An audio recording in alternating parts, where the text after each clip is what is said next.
السلام علیکم ورحمۃ اللہ۔ بسم اللہ الرحمن الرحیم۔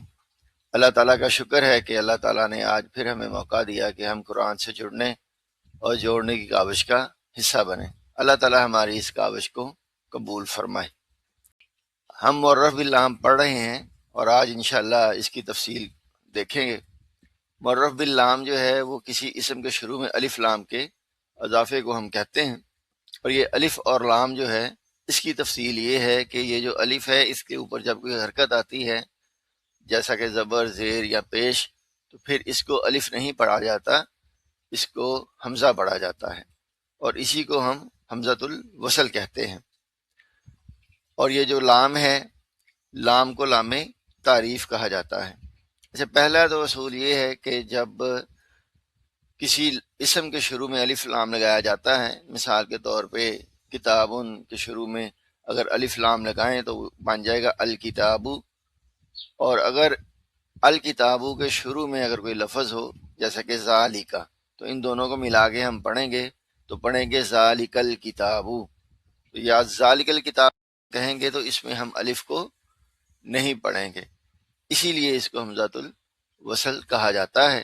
قرآن مجید کے اندر اور بھی اس کی بہت ساری مثالیں ہیں جس میں ہم جب الفاظ کو پڑھتے ہیں تو پھر الف ہم نہیں پڑھتے۔ مثال کے طور پہ بسم اللہ، اس میں الف ہم نہیں پڑھا ہم نے۔ فی الارض، الف نہیں پڑھا۔ من الجنتی، قال الملک، ہدی للمتقین۔ تو اس طرح اور بھی بہت سارے الفاظ ہیں قرآن مجید کے اندر کہ جب ہم پڑھتے ہیں تو پھر ہم الف کو نہیں پڑھتے، کیونکہ پچھلے والے لفظ کو اس کے ساتھ ہم نے ملایا ہوتا ہے۔ تو یہ اصول ایک آپ سمجھ لیں۔ معرف باللام کے بارے میں دوسری بات یہ ہے کہ بہت سارے ایسے الفاظ ہیں قرآن مجید کے اندر جس میں لام کو ہم پڑھتے ہیں، اور کچھ الفاظ ایسے ہیں جس میں ہم لام کو نہیں پڑھتے۔ مثال کے طور پہ القمرو میں ہم نے لام کو پڑھا ہے، اور الشمس میں ہم نے لام کو نہیں پڑھا۔ تو اب ہمیں کیسے یہ پتہ چلے گا کہ کون سے الفاظ ایسے ہیں جن کے شروع میں لام کو پڑھنا ہے اور کون سے الفاظ ایسے ہیں جن میں لام کو نہیں پڑھنا؟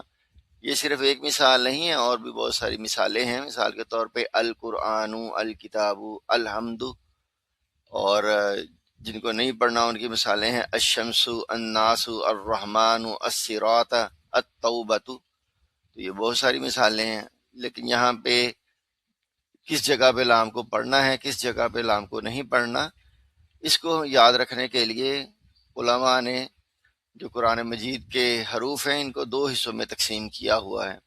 ایک کو ہم کہتے ہیں قمری حروف، اور دوسرے کو ہم کہتے ہیں شمسی حروف۔ اچھا، قمری حروف وہ ہیں جن میں لام کو پڑھا جاتا ہے، جیسے کہ القمرو، تو اس میں لام کو ہم نے پڑھا ہے۔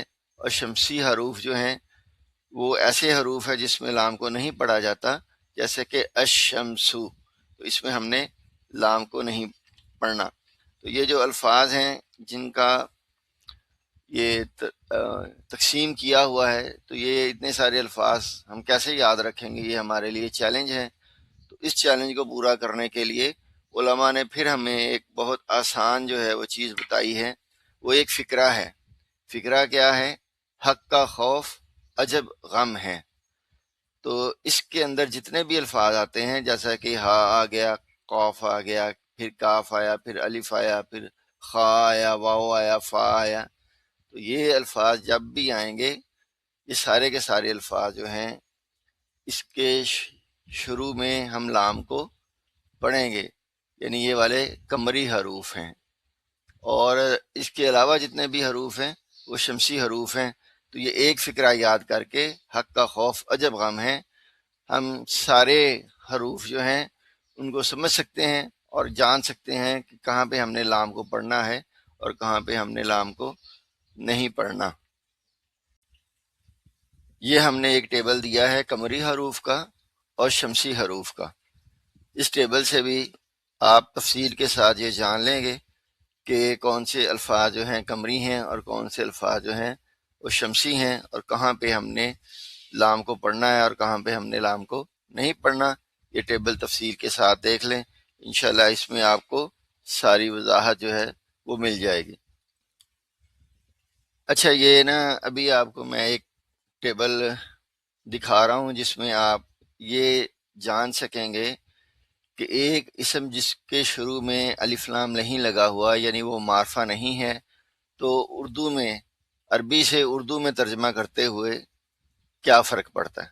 تو یہ ٹیبل ہے آپ کے سامنے، یہ اسم ہے کتابن۔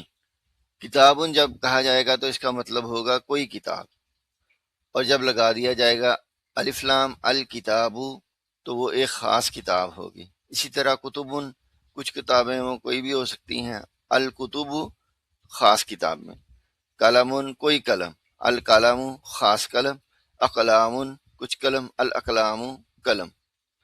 تو یہ ترجمہ کرتے ہوئے اس طرح یہ فرق آئے گا عربی سے اردو میں ترجمہ کرتے ہوئے، تو اس کو بھی آپ نوٹ کر لیں۔